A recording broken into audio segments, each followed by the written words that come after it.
Rebonjour, j'espère que vous allez très bien. Toujours avec votre chaîne Apprendre le français autrement. Aujourd'hui, nous allons essayer d'analyser un extrait du chapitre 2 de La boîte à merveilles d'Ahmed Sfrioui, le roman autobiographique.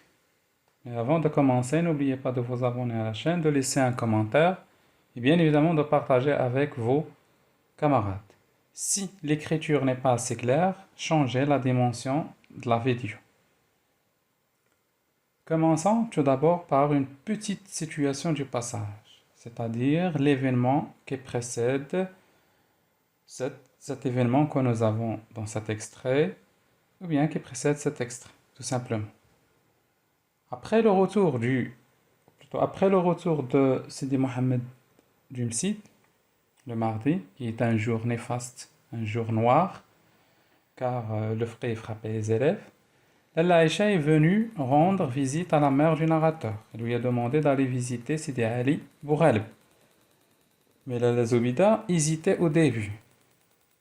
Elle n'était pas d'accord avec Lalla Aïcha. Mais après, son ami intime, c'est-à-dire Lalla Aïcha, réussit à convaincre Lalla Zoubida d'aller dans ce lieu qui se trouve à Fès. Donc c'est un marabout, c'est un sanctuaire d'Areh. Ils vont visiter ce sanctuaire, ce marabout. Et le phénomène, c'est le maraboutisme. Voilà. Commençons tout d'abord par une petite lecture. En arrivant devant le catafalque, c'est le lieu où est enterré le saint. مكان المدفون فيه أو التابوت المدفون فيه السيد. Lalla Aïcha et ma mère se mirent à appeler à grands cris le saint à leur secours. Ils appellent le saint à leur secours. Le saint, Qidis ou Wali Saleh. Ils lui demandent donc de les aider. L'une ignorant les paroles de l'autre, chacune lui exposait ses petites misères. Ils parlent de leurs problèmes au saint. Les misères des boss, le mashakil l'indam. Frapper du plat de la main le bois du catafalque. Et en même temps, elle frappe avec la main le bois du catafalque. C'est-à-dire le khashab diyal tabout. Gémissait, suppliait, vitupérait contre ses ennemis. Gémissait, c'est pleurer. Suppliait, taraji. Vitupérait contre ses ennemis, et contre Ada Diolam. Là, c'est une figure de style, c'est une énumération. Il énumère les actions des femmes et ce qu'elles font devant le catafalque. Les voix montaient, les mains frappaient le bois du catafalque avec plus d'énergie et de passion. Un délire sacré, ihsas muqaddas, s'était emparé des deux femmes. Elles énuméraient leurs maux. Les maux sont les maladies psychiques et physiques. Exposer leur faiblesse, taf, demander la protection, bien demander protection, himaya, réclamer vengeance, demande la vengeance, intiqam, avouer impureté, elle avoue qu'ils commettent des péchés, que ce ne sont pas des femmes qui sont pures à 100%, non, aussi. Proclamer la miséricorde de Dieu et la puissance de Sidi Ali Bouralib. Donc il demande aussi Rahma, Maghfira diel, le Dieu ou la puissance de Sidi Ali Bouralib. On appelait à sa pitié. Il demande sa pitié, Shafaqa diel. Épuisées par leur ferveur, elles s'arrêtèrent enfin. La gardienne du mausolée. Le mausolée ici c'est le sanctuaire. Dareh, le mausolée. Vint les complimenter sur leur piété et joindre ses prières aux leurs. Donc la gardienne vint leur dire qu'ils sont des femmes qui croient vraiment à Sidi Ali Bouralib et il joint ses prières aux leurs. Donc piété ici c'est taqwa. Vos vœux seront exaucés et vos désirs comblés, dit-elle pour conclure. Dieu est généreux, il est Karim. Il soulage les souffrances, et pince toutes les blessures. Il pousse toutes les blessures. Il éloigne toutes les blessures. كيبعد لنا كاع جروح. Sa bonté s'étend à toutes les créatures.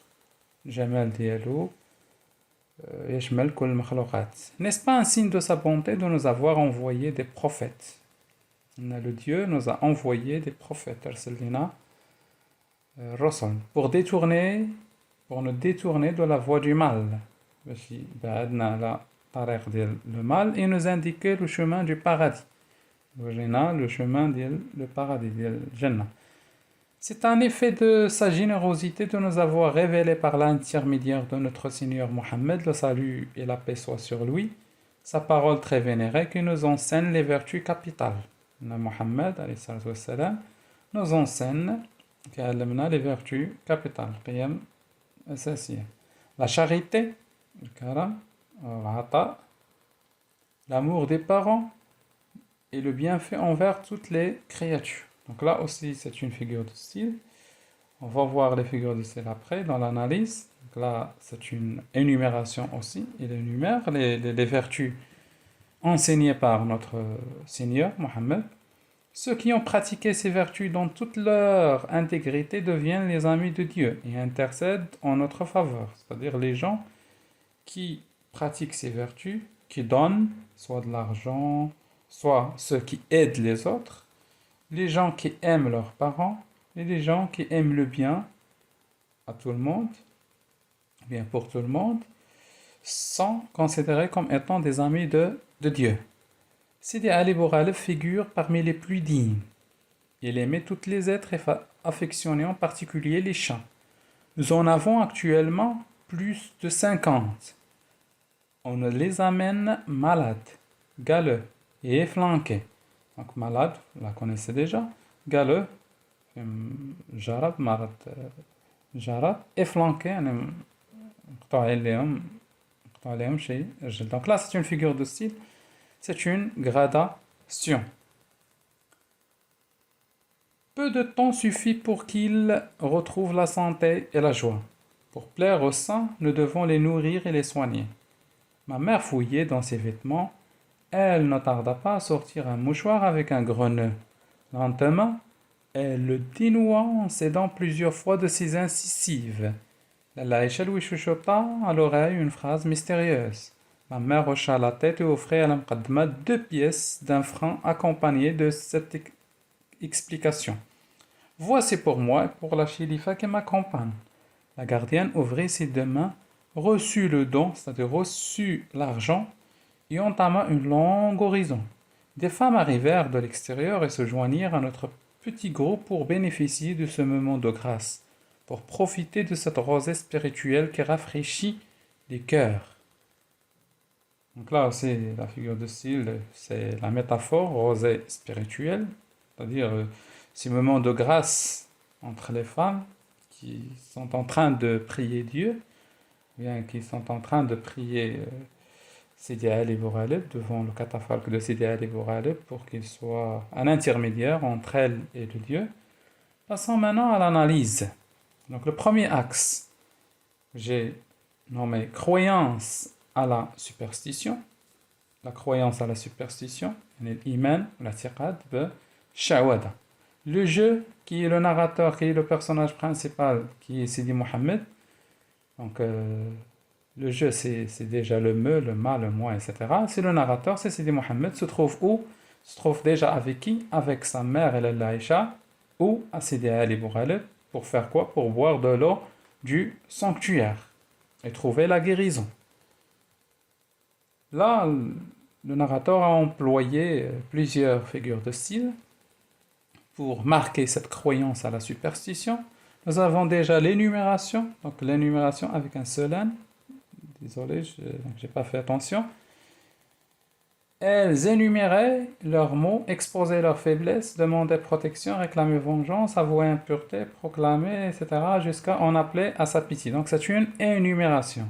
Quelle est sa valeur, ou bien quelle est l'intention du narrateur en employant cette énumération?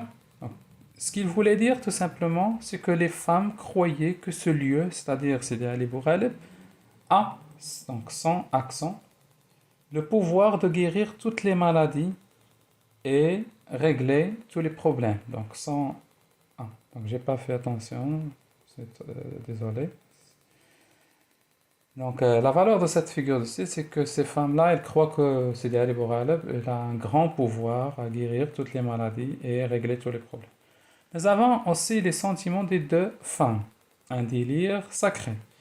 La deuxième énumération, les vertus capitales, donc la charité, l'amour des dieux, le bienfait envers toutes les créatures, la valeur, sa valeur, son intention ou bien son effet.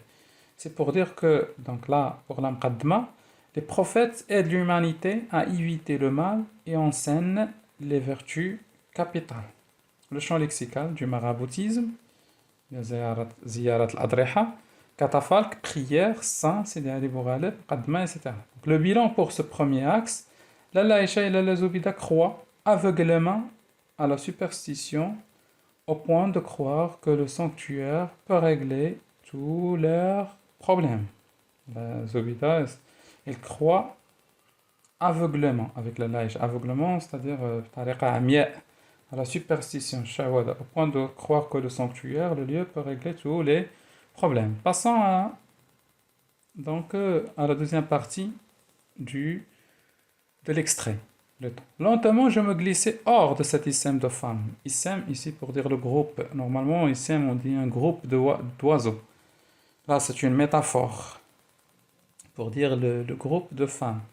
Pour aller caresser un gros mâteau, étalé de tout son long contre le mur. Mâteau, c'est caresser un chat. Elle me regarda de ses yeux jaunes, ronronna et m'envoya un magistral coup de griffe. Les griffes, donc là, ce sont donc les doigts d'un chat. Elle a griffé Sidi Mohammed, Qamash, Sidi Mohammed. Le sang gicla, ma main se mit à me cuire atrocement, je poussai un cri, ma mère se précipita, folle d'inquiétude, l'hyperbole, la figure de style, bousculant ses voisines butant dans son haïk qui traînait sur le sol. La blessure me faisait mal et je hurlais sans discontinuer. Les femmes posaient des questions, s'apitoyaient, m'offraient une orange pour me consoler, m'appelaient leur petite rose, leur bouquet de jasmin, leur petit fromage blanc. Là aussi, c'est une figure de style, c'est la métaphore. Les femmes qui essayent de consoler Sidi Mohammed en disant que c'est une petite rose, que c'est un bouquet de jasmin, que c'est un petit fromage blanc. Loin de me calmer, ce tourbillon de visage me donnait le vertige. Loin de me calmer, ce tourbillon. Tourbillon, c'est Zoba. Là, c'est une exagération, c'est une hyperbole. Parce que là, pour dire seulement qu'il y avait beaucoup de femmes. Donc, je sanglotais à fondre l'âme, je sanglotais à mourir. Là aussi, c'est une hyperbole. Une main, je sanglotais, c'est-à-dire je pleurais. Une main mouillée se posa sur ma figure, un torchon sécha mes larmes et l'écoulement de mon nez. Le froid de cette main calma mes pleurs, mais je ne cessais pas de hoqueter le long du chemin de retour. Ma mère me coucha dès l'arrivée à la maison. Donc là, dans ce deuxième axe, c'est une fin pathétique. Nihaya li Isa. Sidi Mohammed s'est griffé par un chat quand il voulait caresser le maton. Sidi Mohammed s'est blessé, s'est griffé par qui? Par le chat. Là, elle a employé l'hyperbole. Ma mère se précipita, folle d'inquiétude. Est-ce que la mère est vraiment folle? Non. C'est seulement pour dire la valeur que la mère s'inquiétait avec AIT. Ici, pas fait attention, on va corriger. AIT s'inquiétait beaucoup pour son fils. Tourbillon de visage. Donc là aussi, c'est une hyperbole, la valeur, c'est-à-dire le groupe de personnes qui essayaient de consoler le narrateur augmente sa souffrance. Je pleurais à fondre l'âme, bien évidemment, aussi c'est une hyperbole. La valeur, c'est le narrateur souffre beaucoup de sa blessure. Pour dire qu'il souffre beaucoup, il a dit je pleurais à mourir ou bien je pleurais à fondre l'âme. أبكي درجة أن روحي اقتربت من الخروج. Le registre littéraire dans sa deuxième partie, c'est le registre pathétique, le narrateur souffre après la blessure. Le bilan, donc le petit enfant s'est griffé par un chat, ce qui lui faisait très mal.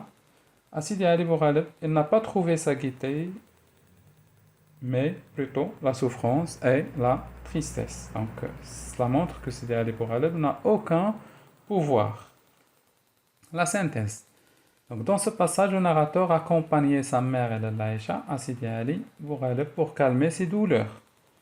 Les deux femmes croyaient aveuglément à la superstition et au pouvoir des marabouts, mais la fin était pathétique, triste, car Sidi Mohammed s'est griffé par un chat et la blessure lui faisait très mal. Donc, merci de votre attention. N'oubliez pas de vous abonner à la chaîne et de partager avec vos camarades. Au revoir.